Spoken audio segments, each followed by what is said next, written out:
Hey, everybody. Welcome to another episode of Allure of the Poor, sponsored by Dracaena Wines. I am your host, Lori, a WSET Level 2 graduate, UC Davis winemaking program graduate, champagne specialist, and something else Somm service certified. I always forget one of the three or four.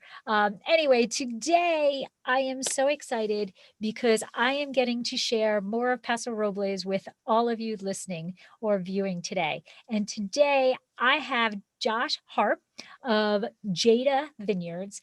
And I'm going to tell you, these wines rock. I mean, they are incredible. So welcome, Josh. Thank you. Thank you for having me on. Absolutely. Um, first of all, my first question to everybody is always the origin story. So, how did you get into wine? When was that moment where you're like, wine? Yeah, I want to do that. Okay. Yeah.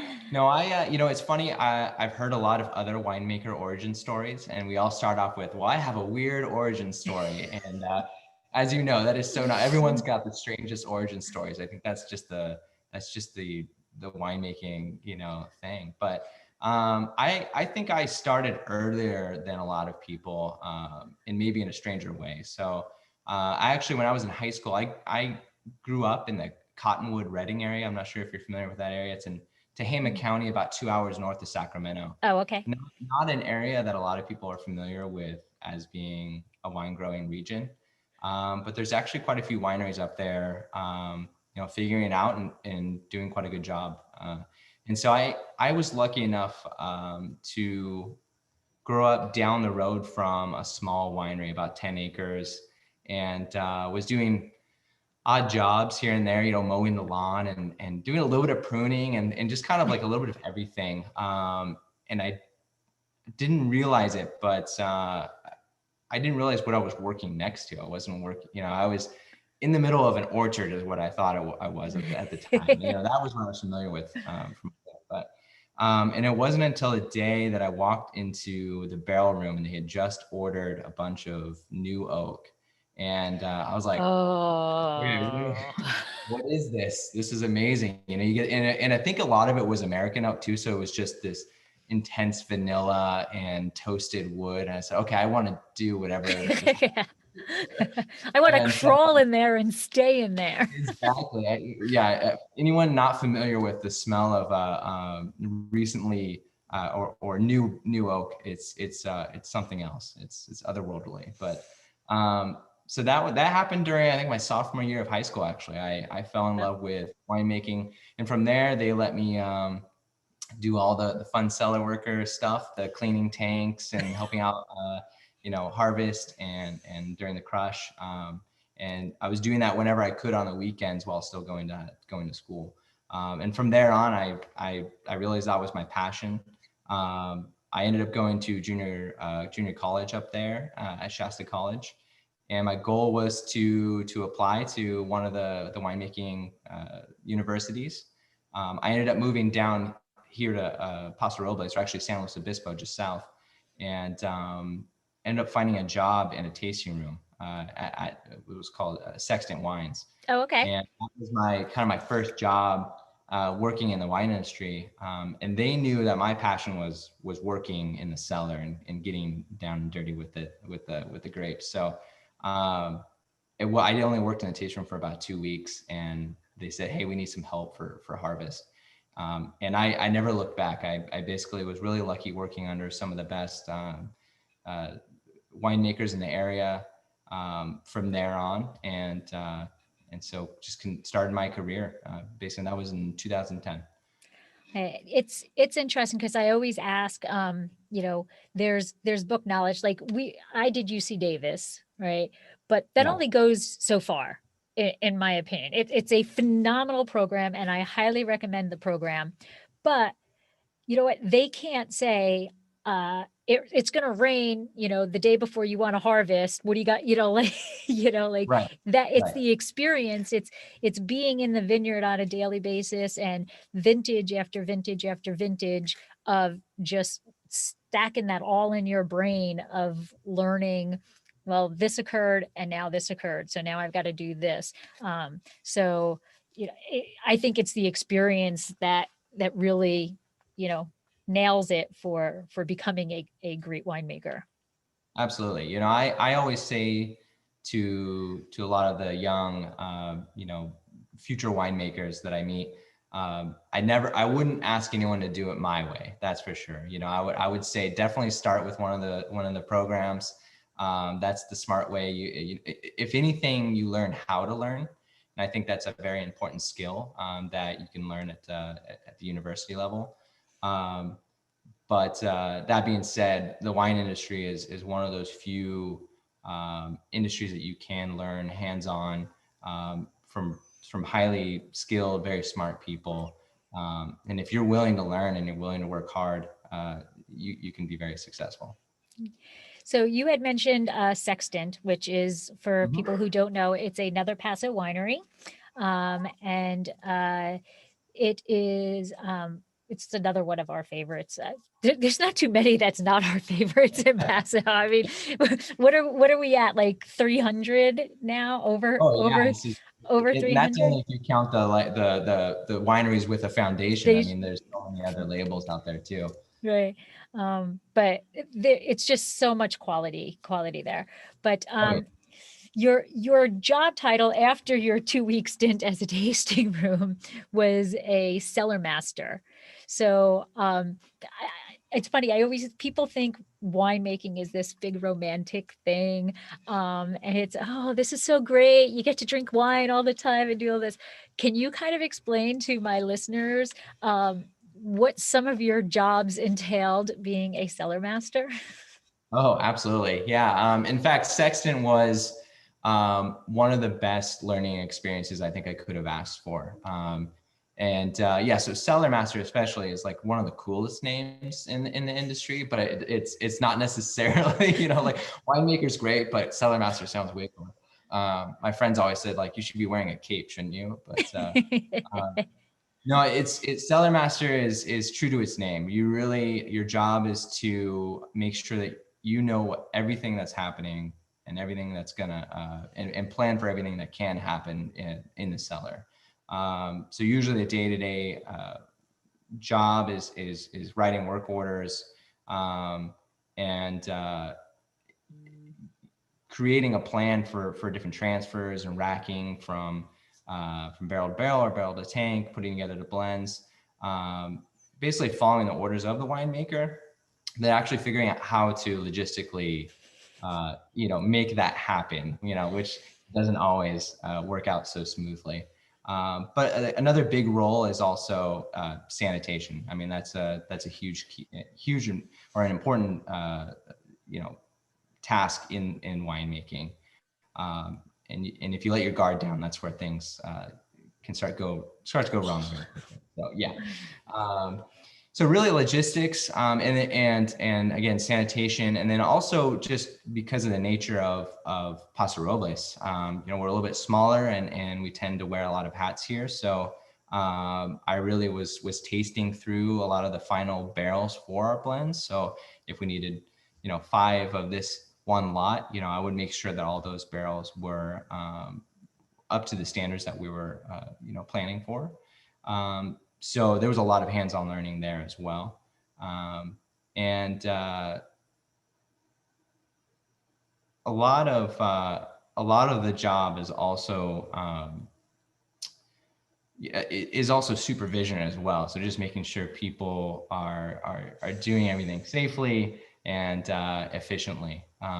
And so again, one of the most important things I learned there was how to multitask and do all of those things, but not only in one winery, but we actually had a couple different facilities and actually 2 places where we were making wine. So we had to track all of that work across the different areas. So that was pretty exciting. And then when I moved over to Jada, and that was in 2015, I was promoted to assistant winemaker. And really, again, it was a little bit more smaller setup here, but a lot of the work was the same, but a little bit more hands-on and a little bit more intensive as far as working in the vineyard and also tasting and helping or assisting and putting together blends.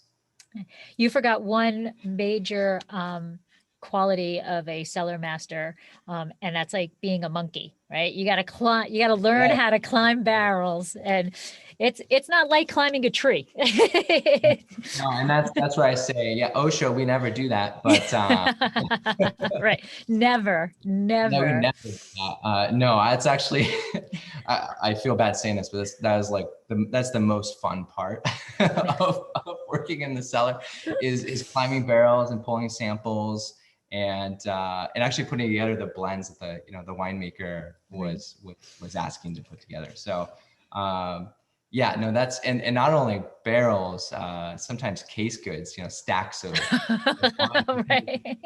Trying to get to the back, so you're like 20, 30 feet up. Sometimes it's Yeah. it's a little scary and not for everybody. And I should say the goal is always to strive for safety. So that is not if you can do it another way, we start there. So Absolutely. I should say that while Absolutely. we're There's always that ladder. There's always that, and everybody's always wearing the safety belts. Always, always, always, right? Absolutely. Yeah. But I agree. It's kind of one of the more fun, one of the more fun things. And we still, well, here at Jada, we only stack barrels about 3 stacks high. Oh, okay. So at most you're only, was that 10, 12 feet high. Yeah. So it's pretty reasonable, but you still get a little bit of an adrenaline rush, Yeah. walking through barrels. Yeah. It's for anybody who doesn't know, it's kind of like if you watch American Ninja, where they have to put their arm, or parkour, where they put their arms and feet against everything, and you're completely pushing against it to get yourself up. Yeah, it's complete. Yeah, that's absolutely true. In fact, the other day I was pulling a sample from one barrel. In our walls, we had the corrugated metal walls, so they had the little ridges. Right. And I went, oh, I think if I can wedge my back up against one of those ridges, I can have a free arm to put the wine thief into the barrel. You have to sort of plan, how you're going to actually do this, because where we are, we can't put any, mobile ladders or anything down the aisles. Right. So also a contortionist. You also need to be a contortionist. Oh yeah, absolutely. Yeah. You got to stretch in the morning if you're going to work at a winery. That's for sure. Absolutely. So you had mentioned that you moved over to Jada in 2015, and relatively quickly you were promoted to assistant winemaker. And then some wineries, the assistant winemaker really is responsible for either like the white wines or the red wines, or maybe they have their own, you're responsible for the Chardonnay, or you're responsible for a Merlot or whatever. How did your assistant winemaking program work at Jada? Yeah, that's a good question. We're pretty small, so we average about 3,000 cases. I would say probably about 2,800 to 3,000 cases at the most. And so, again, like I said before, everyone wears the same hat. So really, in this scenario, and I was working under the former winemaker David Gazzagnato, and so he would put together the general winemaking plan. He had the overall general plan of what we were going to do. But then a lot of the labor would get divided, among us, because we were all doing the work. So a lot of the blending, a lot of the techniques for blending, and then just improving my palate as far as what to look for when putting together the blends and also producing high quality wines. Was a big part of my job, just to listen, learn, and then help as my palate improved during those years. Because as we know, you can never stop learning when it comes to wine. So so a lot of the we did the work, the same work, but again, as far as the general plan that was set by the winemaker.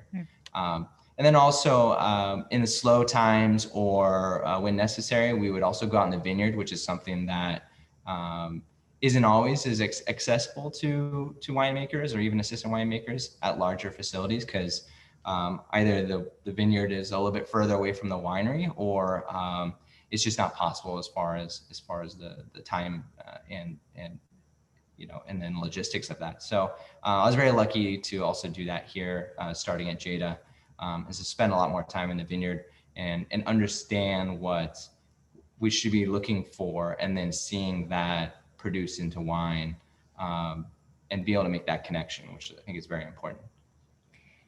And so in 2017, you started working with consultant Tony Biaggi, right? Mhm. And so, and I thought I saw this when I started. I always say I like have to creep through and find all this information about whoever I'm interviewing, but like your group, and then I couldn't find it again. But winemaker of the year, right? Did Jada just get named? Not myself, no. So yeah, I'll start from the beginning, so it makes it a little bit more Okay. clear. So in 2017, before 2017 harvest, David, the former winemaker, moved back up to another winery up in Napa, and the idea was basically to see if we can transition myself to the winemaking role. And to prove that, we brought in some consulting winemakers, including Eric Jensen of Booker and Tony Biaggi of Patria and Hourglass.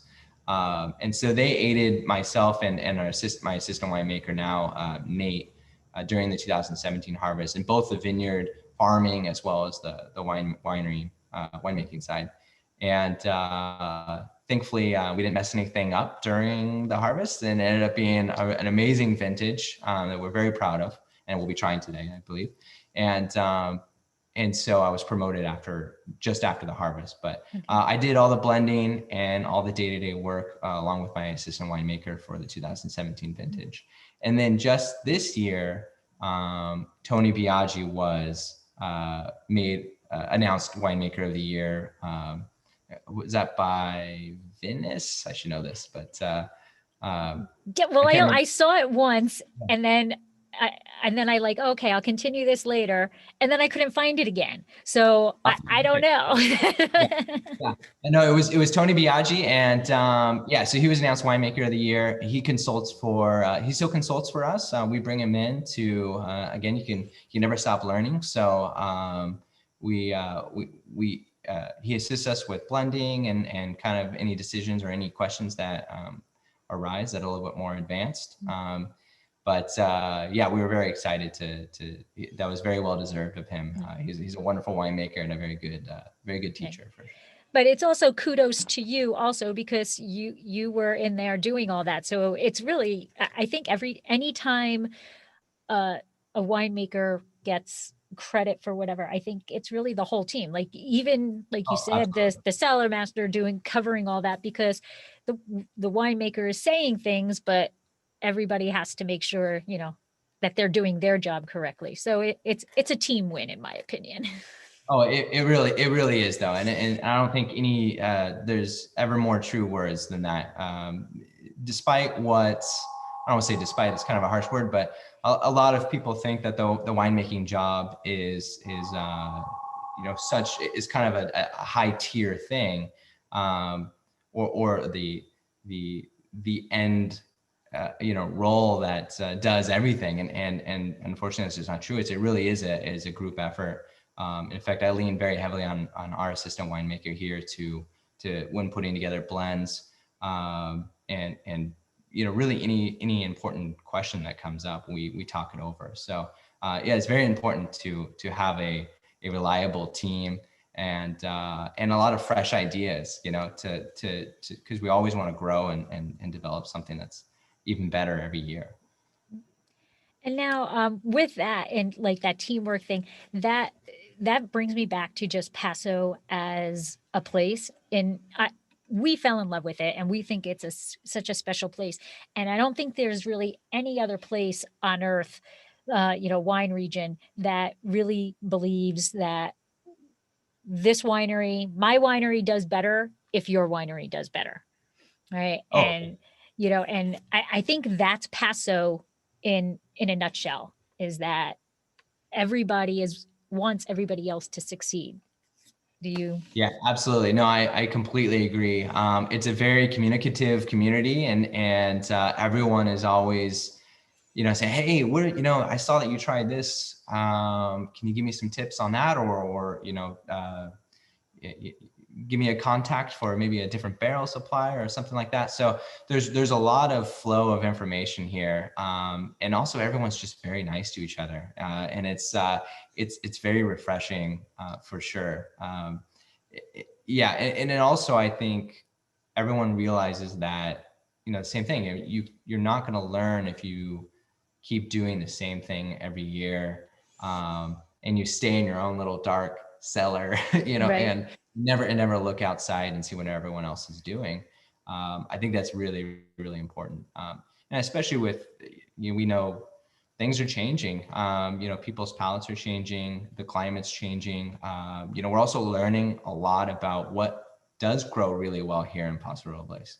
And so we're really young as far as a wine growing region, as you know. So there's so much more to learn. But yeah, I've been excited from the very beginning since I started my career in the wine industry to see that kind of community existed here. Absolutely. All right. So back to Jada. Where does that name come from? How did we get to Jada? It's a very good question, and it's a long route to get to that answer, but not really. So I'll shorten it down.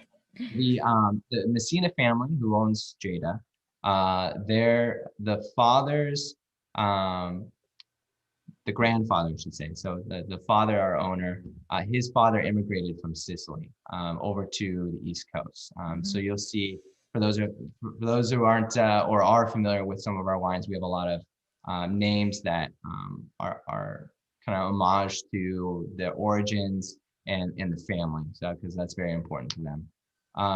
And so Jada is the name of was originally the name of what they thought as the ship that the father came over from. Now, unfortunately, it ended up being that was not the case.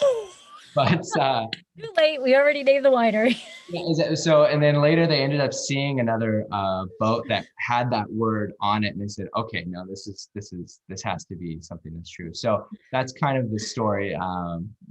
It's really funny how it ended up working out, but we still love it. So.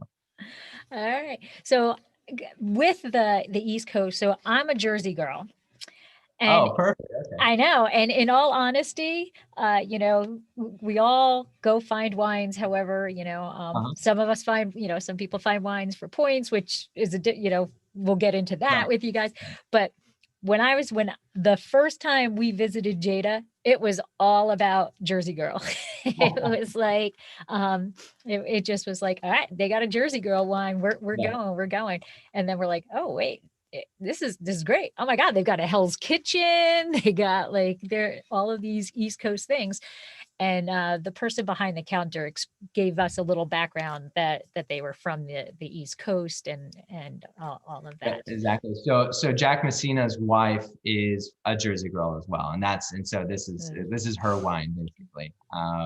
Yeah, no, it's really funny because people react very differently, as you can imagine, to that name. A lot of people just don't know what think it means. Yeah. But when we get someone from Jersey that comes, it's very exciting. It's very exciting. But it's also really, I guess, emboldened us to make that wine something very special. I mean, I think all of our wines are very special, but I always think that the wine should sort of fit the name. As fanciful as it is, there's some element that should make sense. And so I really think that the wine that we make works for what a Jersey girl should be. I have to ask you, so what do you envision as a Jersey girl? How are you translating that? So in the wine, because I should be careful describing the person, shouldn't I? But I've heard it all. So. Right. So the goal is it's a Côte Rôtie style wine. So we do co-ferment Syrah with Viognier, and then usually we blend in a little bit of Graciano and some other clones of Syrah.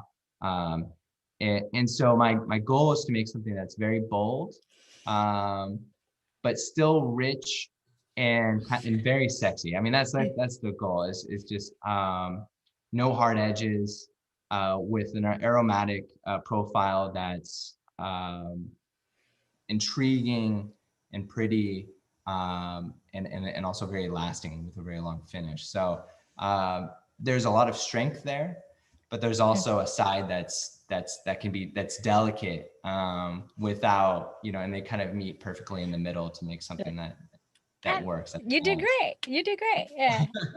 I say it all the time, in the blog, and even even thing is like, oh, I'm getting Jersey on them. Like there's just situations, that that you've got to go Jersey, and Yeah, absolutely. and there's other times that, now living in California and with Paso, our first contract was a handshake, and that blew me out of the water. Right. I was like, no, handshake. What? Like, I have my No. pen ready to go. I was Yeah, gonna yeah, send like 10 pages. yeah. And we literally, my husband and I went back home, and we were like, all right, maybe we're being too Jersey. Like, we're gonna let this go. We're gonna let this go. Right. And we are still in a contract, our green contract with our grower. We absolutely adore him, and we've expanded and all that, all off of a handshake. So sometimes you got to back off the Jersey, but yeah, And let the pasta in. Yeah, let the absolutely. Paso in. Yeah, absolutely. And I think you did a good job. I mean, I think Jersey girls were known to be bold. We don't keep our mouths shut even sometimes when we're supposed to be. It might be better if we do. But I think once you get to know a Jersey girl, that's where the the little bit of warm and fuzzy we can be Right, right, is right. in there. But you've got to, we've got to welcome you into that warm and fuzzy. Exactly. And that's again, that's how I approach the wine is the longer you sit with it, the more you discover, and that's really important to me with that, especially on the aromatics. And often with a lot of wines, they'll have these amazing aromatics, but they don't necessarily follow through. They don't have the strength that you're looking for. And so we make sure that we have a good mouthfeel to support that, a good backbone, if you will. That's awesome. That's awesome. So let's get back to the property itself. You said that you were able to walk the property, which is always, the best, if you can see what's going on in the vineyard to translate it into the bottle. It's 90 acres around, right? So it's a 92-acre property. We are planted to only 45. So we have about 15 acres though that we can plant. We're just making sure we're planting the right things at the right time. Yeah, so since I started, I was able to I was really introduced to the higher level of farming that we're used to now.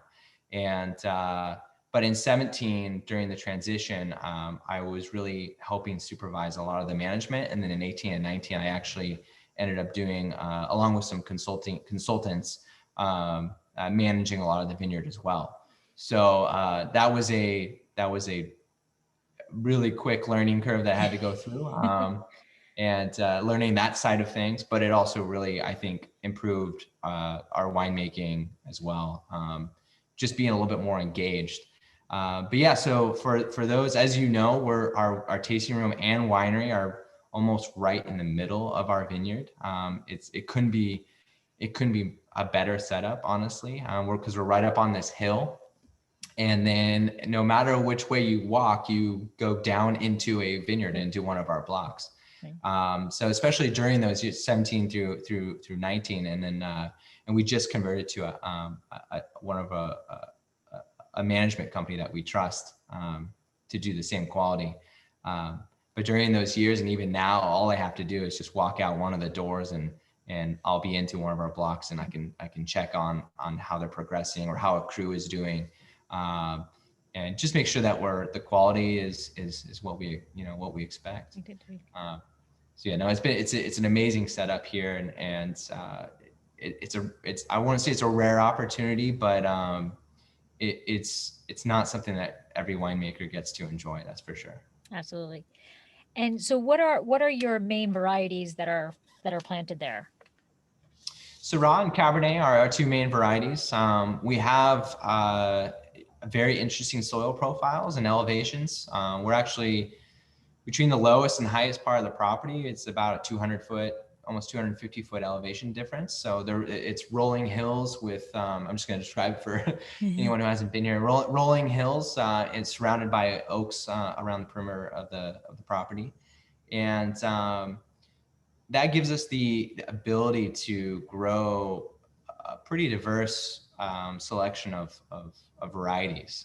Whereas in some places around the world, you're only going to be growing Bordeaux varieties, in some places only Rhone varieties. But we found that at certain soil profiles on our property, we work better for Rhone varieties, and usually in the lower, higher clay, a little bit moisture soil, we're planting some of the Bordeaux varieties. But we also have Petit Verdot, Merlot, and Grenache. And then kind of the more strange ones, the Graciano, which I think you're aware of, got planted back in the day under the I was going to name of, ask. That was actually my very next question. I was like, so is Graciano or is it part of the Graciano goof? It's part of the Graciano goof. Exactly. The best goof that could have ever happened to anybody. We love it. I think it's actually, it's one of our favorite grapes on the property. It has to be, and I'll explain that more later, but we found that it's very, it can be difficult in different ways and in ways that we would not have expected, but if done right, it's one of our favorites for sure. We also have Tannat, which I think, we had talked about. Yeah. We have Tannat on the property, which is again another one of our surprise favorites. It does amazingly well here. Inky dark, huge structure, but not overly tannic if we're doing the right winemaking techniques with it. And what else do we have? And then we only have one white right now. We have Viognier, but we're hoping to plant some different varieties in the future. Okay. And then do you do, other than the Tannat, do you do any single varieties? Is the Viognier a single also, or is it all for blending? Some years it is. So we do the co-fermentation with the same Viognier, but we do, last 2 years, we've done 100% Viognier. Okay. And then we do a lot of blends. We love our blends here for sure. But yeah, the Tannat is one of our regular single varietal blends or single varietals.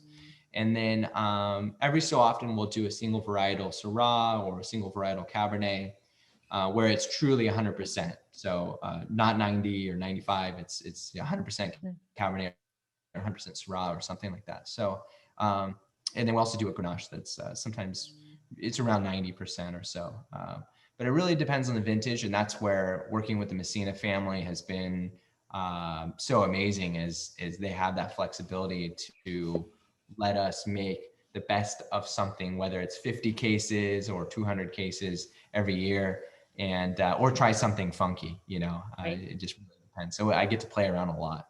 That's for fun. Sure. That's awesome. So let's talk about this first one. Now I didn't open this one because I can't drink everything, but this is the Jack of Hearts. So right off the bat, I wanted to do this one first because you said that you got some funky grapes out. It's Petit Verdot, which I absolutely adore. And I'm not gonna lie, the reason why I didn't open this one was because my husband also loves Petit Verdot, and he's on a business. He's traveling, so he would be very upset. He was very excited when this got delivered. He's like, yes. So if I opened it, he's not coming back till Saturday. It would be empty by then. Right. So I didn't. No, that's a great excuse. I love that. That's there's no better excuse than that. So yeah. So our Jack of Hearts. So again, we have names that have a little bit deeper meaning than that when most people think originally, and also just a really fun label, I think. Yeah. So if you can explain the label and the story. Yeah, so it's just, really, it's just Well, first of all, obviously Jada starts with a J, but Jack Messina is the owner, so he's also the important J in the Jada family. And he's now a finally, because he just recently retired, a cardiovascular and thoracic surgeon. So so he's the Jack of hearts. You know, he was a heart surgeon. So we wanted to kind of put that on a label, but in a fun way. And this was kind of the artwork that ended up coming out of that process. So yeah. Cool. And it's it is 47% Petit Verdot, 37% Cabernet Sauvignon, 10% Merlot, and 6% Malbec. So this is always a blend? Is it always a Petit Verdot dominant? Yes. So with a lot of our blends, despite not being varietal specific, or I should say, varietal wines, we do tend to feature a specific variety. So in this case, it's Petit Verdot. And so every year, the only rule for this wine is to make sure that people can still taste the Petit Verdot and understand what we're trying to do with that variety. And then the other grapes are usually supporting that in some way. And so we are very lucky to have insanely dark, structured Petit Verdot on this property that is really not, it's not a savory style Petit Verdot. It's actually very delicate and floral with a lot of, a lot of that typical violets and dark fruit characteristics. And so we tend to blend in a little bit of Cabernet and Merlot to add a little bit more rich and different fruits to add some complexity to that. But again, the idea is when you're tasting this wine, it's Petit Verdot right away. Awesome. But so yeah, usually it'll range between 35 to 45%. In this case, 47% Petit Verdot. Sometimes we'll go way up to 50 if we can. And there's only so much to be had on the property. I think we have about 1.9 acres of it. Oh, okay. And so it's not a lot, but but it goes a long ways. And the idea with this wine is to again have that rich, balanced structure. And our techniques in the winery or in the cellar ensure that we don't end up with a wine that's too tannic. So sometimes even though we could go really crazy and go all the way to the end of the fermentation and do tons of skin contact, we'd have a really dark but overly dry or overly tannic wine. And we don't want that for this wine. So we'll pull back a little bit, maybe press a little bit early, if maybe at one or two bricks, and we're left with something that's extremely dark. And again, has wonderful mid palate density and a long, rich finish. And then we'll usually do about 70% new oak on this as well, with specific cooperages to achieve the characteristics we're looking for. And then what I did open is Hell's Kitchen. Yes. So yes. This one is a little more obvious. What? I was a little more obvious on the naming. Yes. On that one. Yes. Not everyone knows or is familiar with that area of you know what? And a lot of people probably think it's the chef, the show is Hell's Kitchen, but I mean, that's kind of where it came from, where his show came, right? I think. Right. I assumed. Exactly. I've always assumed. But I have to say, Hell's Kitchen is like one of my favorite areas in New York. So it just makes me happy to see it. But this is 60% Syrah, 20% Grenache, 16% of that lovely Graciano, and then 3% Viognier and 1% Tannat. So you want to tell us about this? Well, I finally get to enjoy it. Oh, perfect. Yeah. So a true Hell's Kitchen, right? I mean, so this was Hell's Kitchen was actually the place where Jack Messina's parents met after he immigrated. The father immigrated over from Sicily, and his parents met in the Hell's Kitchen area of New York.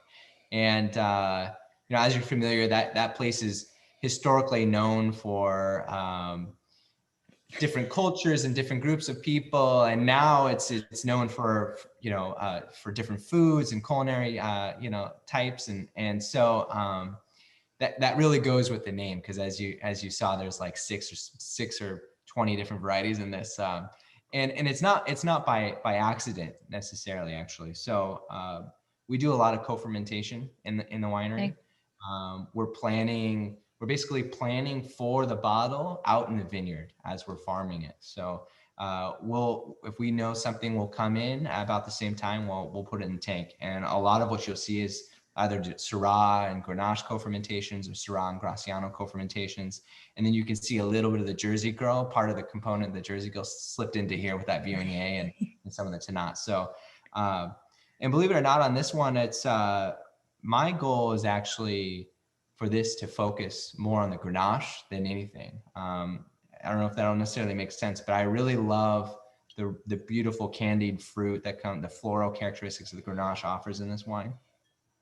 And then the Syrah is adding complexity and dark fruit and some structure. But I always do about 20%, maybe 25% Grenache in the Hell's Kitchen blend, if I can do it.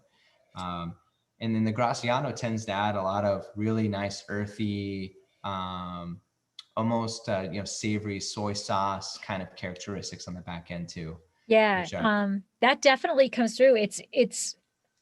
There's a meatiness to it, which that's the raw.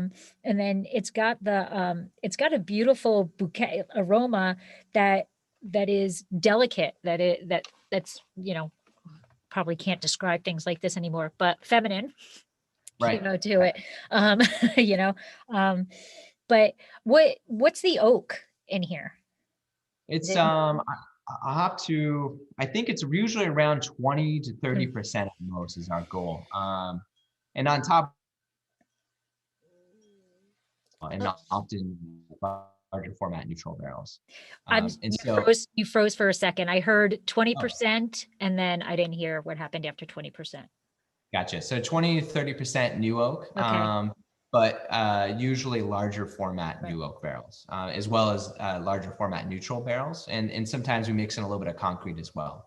And so we really want integration. We're going for integration in here, not over the top toastiness, a lot, just more complexity and mid palate weight, and that we're just supporting that fruit. Right. That's what I was going to say. You get a little bit of that vanilla in the center, in the mid palate of it. And it, I mean, there's some big boy grapes in here. So, but I think that pulls them together, as opposed to them wanting to battle to see who is the winner, Yeah, I agree. No, that's a great way to put it, because if I think sometimes it's hard for a lot of people to understand the role that oak, and especially new oak, can play in making a wine better. It's not necessarily about aromatics, or even flavor. Often you have these two grapes that want to be their own wine. Right. And you can taste that. Sometimes they taste disjointed, and the last thing you want is to taste that wine that you think, okay, I taste that Syrah, and then I taste that Grenache, Right. and sometimes they can come across that way. Barrels really make them hold hands and talk a little bit more, but they really bring them together and add some softness, and create different flavors and aromas on their own. The tannin on the back end is it's like a perfect funnel. Like it's in the mid palate. You have a strong tannin, and then as it finishes, it just goes like this, and just enough to land on your tongue and keep it there on the palate for such a long finish. Right. Yeah, no, that's very important with this wine. This is actually the most difficult wine that we blend every year. It doesn't seem like it should be, but as we were saying, these components don't always play nice early. And so when we're blending them, I always have this self-doubt. I mean, we all have this, it's like, okay, what did I just try to blend here? This is working, this is working. It's taken experience working with these grapes to just realized I have to put them together and let them sit in barrel for a while, and then they start integrating. And when they do, they form this balanced tannin that isn't too aggressive, but really coats your mouth and just finishes very soft and delicately without being too cloying. So that's definitely one of our goals for this wine. Absolutely. It's beautiful. And honestly, the finish is like minutes. It's just goes and goes and goes. And it's a velvety finish. It's nice and it coats the palate and whatever, so that it just stays there and you're like all happy that it's there. Yeah. This was one of those wines that we, especially as a winemaker, you bottle it and then there's a big wave of relief because it's in bottle and now you don't have to worry about it because you've been worrying about it for 2.5 years. So, but once we open these in the tasting room, sometimes those are the first times we've tried them in a while.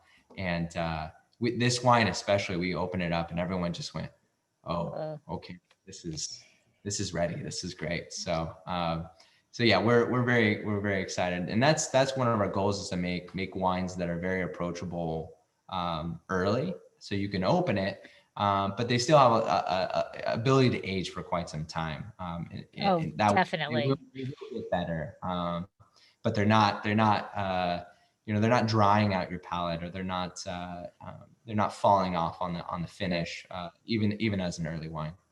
So just a little geekiness. So with these big boys that are in here and doing, when you created your final when you decided on your final blend, how long did you have them together? How previous to bottling did you actually complete that blend to let them? Sure, that's a great question. Play nicely in the sandbox. Yeah, exactly.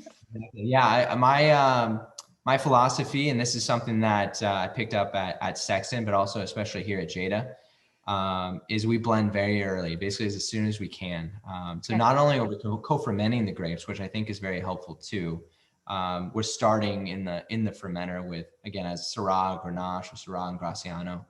And then we end up blending right around this time, actually. So if, we finished, we put stuff in barrel, let's say at the, between September and mid October, we're already starting to blend. Oh, wow. So that way it's scary because you don't know how you handcuffed good yourself. it's going to be.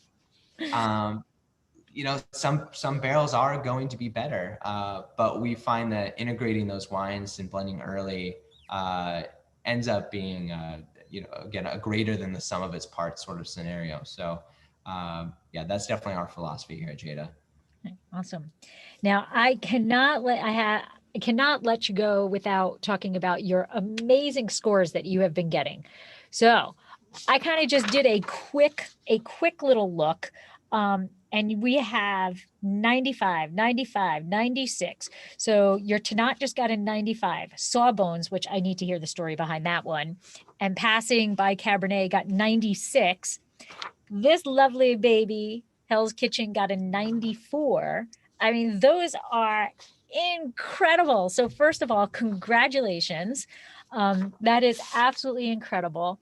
And then, I know that when we get our email from Wine Enthusiast, it's like nerve-wracking. And I don't know if you're the person who's opening that email or not, but our winery is my husband and myself. So we are the ones who are literally opening the email. You're like, yay, So, I mean, it's got to feel, you've got to be patting yourself on the back. You've got, there's got to be a lot of happy, smiling faces. Those scores are incredible. So congratulations. Yes, thank you. No, I think, no, it's funny. I'm exactly the same way when it comes to scores. I don't think that'll ever change. It starts off with, I know they're coming, or I know kind of the general, and I'm like, I don't care. We know what wines we make here and why we make them and for whom. And we're proud of what we do. And then it's like, okay, I'll take a look. So, we were very excited, you know, especially starting with on such a good footing in 2017, and we've been growing from there. And I think we'll keep improving our quality as we learn more and as the vintages treat us, you know, one way or another. But yeah, again, I can't forget to say that, you know, this is it's a huge team effort, and we couldn't do it without the farming, the quality of farming that we're doing in the vineyard, and everyone that helps us with the farming, and then everything that we do here, as well as the tasting room staff. I mean, they all play their part as far as bringing in the customers and creating that energy that around the brand. I think that's important too, is just to have that positive energy and somehow reflect that in the wine. And so, yeah, no, we were very excited. That's all I really say. Those are killer scores. And the thing is that it's not, well, I got a 95 and then everything else is not, Right. you know, like Right. your major lineup is all 95, 94, 96. Like that's so No, kudos. Thank you. I agree. I think, you know, I personally wouldn't be happy if we got 100-point wine and the rest of our wines were, you know, something else. Right. I like the idea of having consistency. I want our wine club members and anyone who comes and enjoys our wines to know that every wine they try is going to be different and also special, and then see that we put in all that and the effort to every one of these wines. So no, of all of those scores, I love seeing the consistency. It just shows what we are trying to do here. You know, I think that's the important part. Absolutely. And especially, I have to say too, when we have something with 95 on a Tanat, I mean, I love, you know, things like that are just that make me so happy. So. All right. And so for people who don't really understand that, there's a prejudice against certain wines. So it's very difficult to get that score for a Tanat. And now I'm a Tanat head. I mean, it's one of my favorite grapes. It's one of my favorite wines. But in ratings wise, like they just don't tend to rate Tanats high. You know, it's like a dog show. They just don't like that dog, you know, that breed or whatever. And the same thing with rosés. Like rosés, you know, you're not seeing these high scores with rosés. You typically don't see high scores with Tanats. So that score of a Tanat is like 100 plus if it, you know, like it's such a significant score. So it is incredible. So yeah, that's how we feel about it for sure. Absolutely. It really is. And when I saw that email come through that they said, you know, about the score, I was like, oh my God, like that, you know, like that's bow down. We're not worthy to not, you know, we're not worthy. We're not, you know, that really is. So I'm going to tell everybody that, you know, who's listening, you need to get to Jada because these wines are stellar. They are absolutely incredible. And, you know, to get these scores consistently is a unique situation. You know, many wineries get a high score here and, you know, not so much, you know, they're getting good scores but not so much across the board. So to carry these across so many different wines is really stellar. So congratulations again, and people need to get to Jada. So if people want to get to Jada, where are you? How can they find you? I know COVID is a whole other ball game, so maybe do pre-COVID, post-COVID of how people can get in to taste these incredible wines. Yeah, so if you Google Earth us, I wouldn't recommend it because it makes us look like we're out in the middle of nowhere, and we kind of are, but there's a lot more out. From there's a lot more out into nowhere. Exactly. Yeah. So it looks like we're in the middle of forests and vineyards, but no, we're only about 14 miles from the 101. We're a 25-minute drive from the ocean. We're just up Vineyard Drive off of 46 West, which is kind of the main road, taking you out to the coast from Paso Robles. And we're about 5 minutes up the Vineyard Drive. So it's really not too far out here. We're open 7 days a week. I think it's 11 to 4:30 right now. And then, yeah, COVID right now, we're doing reservation only, but we actually we were lucky to be one of the wineries that have a lot of outside seating. As you notice, we have this patio area that we're very, we want to make sure everyone feels safe and comfortable. And so we usher you through one group at a time to our tasting room patio. And then we also have an outside area underneath the oak trees established as well, which we can do several groups down there also. So we can accommodate quite a few groups. And post-COVID, I think we'll probably end up sticking with the reservation only, but I don't want people to be scared to not call us. Usually it's more about just making sure everyone is getting the same experience and able to experience the wines the way that we'd like. So what we're doing, where we're laying out all the wines in front of you, and one of our staff will come out and explain at the rate that you're comfortable with. And we'll probably keep something like that. But again, it may say reservation only in the future, but we encourage people to just call and see if we have a spot, even if it says we don't on the website. So usually that's just to make sure that everyone is accommodated, with the highest, highest practices. So. And they are dog friendly. And dog friendly. That's all I should have said. You've got to lead with that. You've got to lead with that. Yes, we're trying to, we're also pretty friendly too, where there's certain areas we ask people not to venture into just for their safety, but we're right there in the middle of the vineyard. So a lot of people like to take their dogs around and go, go check things out. It's a really fun place to visit for sure. It is. And for those who are looking to go visit, it is legit right in the middle of the vineyard. Like you go any direction and the vineyard is there, and it's a beautiful, beautiful setting. So it's a win-win situation. It's a win-win. And are you still doing the cheese pairings? We are, yeah. We're offering Okay. pairing again. It comes, pre-packaged, so you get your individual thing. So we're not handling it; it's being handled by the supplier, the cheese supplier. So yeah, we're still doing that. I think that's I should have led with that too, because people love their cheese. So cheese and dogs, not at the same time, but Right. You can't lose here. You've got cheese, you got dogs, and you've got major stellar award winning wines. So it's a trifecta right there. Yes, absolutely. So Joshua, if you can just tell them, Jada is on social media. What is do you know the channels? I'm pretty terrible with that. I think you can find us on Instagram for sure. That's kind of where we're more focused. We're posting a lot of our, if we're doing any specials or, just kind of what we're doing here in the cellar and the tasting room. So you'll find us on Instagram, a little bit on Facebook, and then jadavineyard.com is how you can find us on our website. Again, you can order wine from our website, sign up for a wine club. But we're also happy to take your calls and walk everyone through any questions that they might have about our brand. So we're always ready to do that. Okay.